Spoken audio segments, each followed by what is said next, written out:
NBC's Shaquille Brewster reporting from Milwaukee. Also joining us, former Republican Congressman of Florida, Carlos Curbelo, an MSNBC political analyst, and Basil Smikle, former executive director of the New York State Democratic Party and MSNBC political analyst. So kind of pull back the curtain, Congressman. We've been trying to take similar messages, or at least similar topics, from both of the candidates and just putting them out there.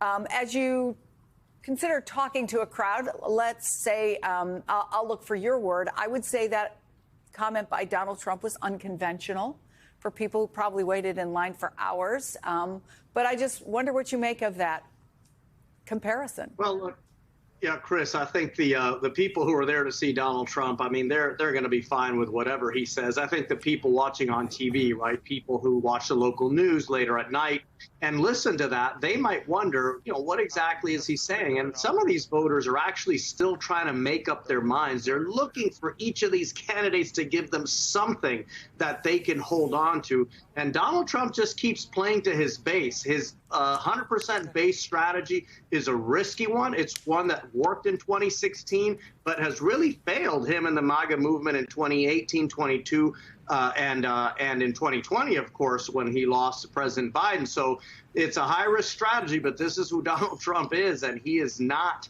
shifting at all to tailor his message to those swing voters who are still trying to make up their minds. So, Basil, Wisconsin is one of these extremely close states, and it was the closest of the blue wall states in 2020. Joe Biden won it by about 21,000 votes.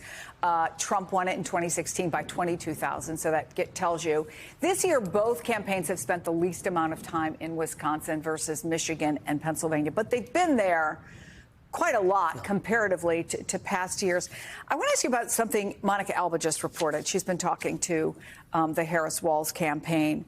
And they said, look, it doesn't have to be all three blue wall states. They're still looking, obviously, at the Sun Belt states. They're looking at North Carolina. They're looking at Georgia.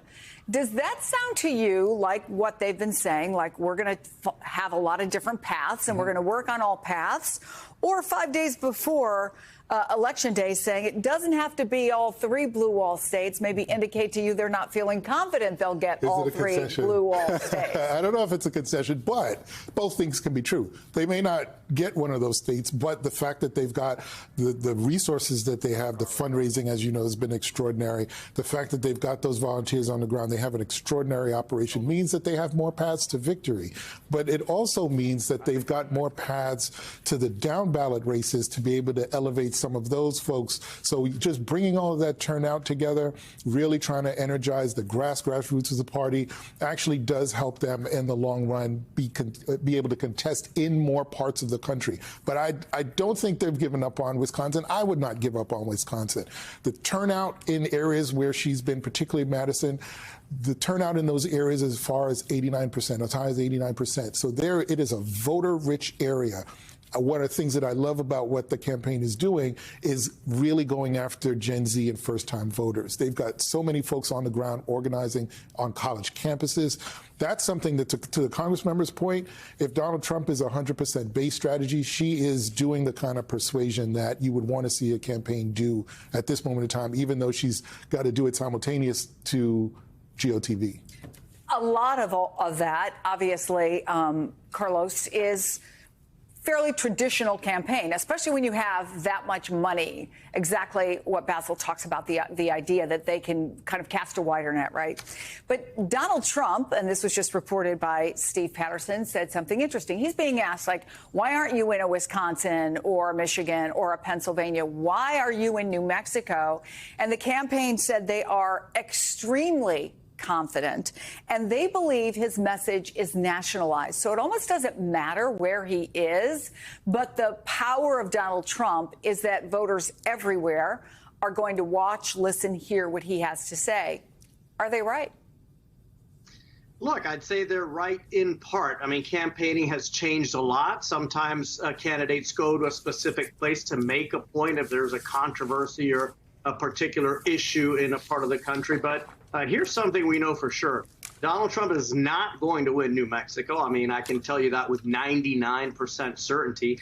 And whether he's confident or not, these campaigns should be spending their time and their resources in the states that are going to decide the election. Because of our electoral college system, we know that New Mexico, like Florida, which is new for us, is not going to be a player in deciding this election. States like Michigan, Wisconsin, Pennsylvania, Arizona, Georgia, those are the states that are going to make the difference. That's where I would be spending all of my time and my resources. And look, if one of these states gets decided by a couple thousand votes, that means that a candidate's presence at one particular night in one of these towns where there's a lot of swing voters could have made the difference. So that's where Donald Trump should be, not in New Mexico. He should be in the swing states. Every indication we have, Chris, is that these states are very, very close and that either candidate could win any of these states. So let's go to Milwaukee now. Shaq, you're following a group that's been door knocking.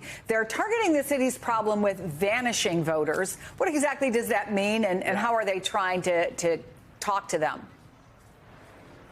Well, let's talk about those efforts now, because we're actually seeing them go door to door in this Milwaukee neighborhood. And you talk about this idea of vanishing voters. It goes back to what we saw in 2016, where across the state you had the margin that was about 23,000 votes separating Donald Trump and Hillary Clinton. But in Milwaukee alone, there were about 40,000 people who just didn't show up, who showed up in 2012 and did not show up in 2016. So these groups are going door to door, doing what they can to make sure that doesn't happen again, especially considering the fact that you look at early voting data at this point, and Milwaukee is trailing the turnout that you see in the rest of the state. I want you to listen to what the lead organizer told me when I asked, what's the main message for folks? What are you doing to folks and saying to folks who aren't turning out and haven't voted yet? Listen here.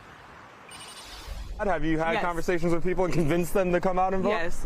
Plenty of people on our team, we share in the office all the time how we flip somebody to go vote and get them to vote even when they said they wasn't going to vote at first, because you got to have that conversation. You got to hear what they want to, like, you got to hear what they feel. And look, this is a problem that the Democratic Party here in Wisconsin and the Harris campaign, they're very upfront.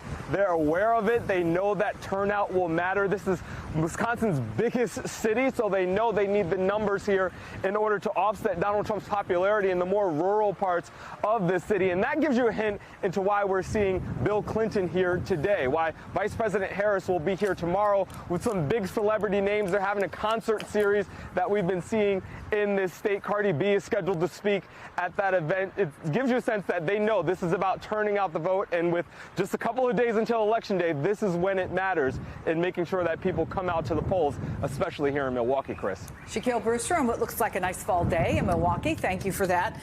Basil, I've done what he's done on both sides. I've done it with campaigns. I've done it with special interest groups.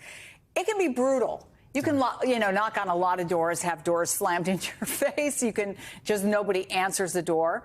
On the other hand, I have also seen exactly what that young woman found, which is that people who weren't going to vote decide to vote. Wisconsin is one of those states where you can go, you can register on the election day and vote.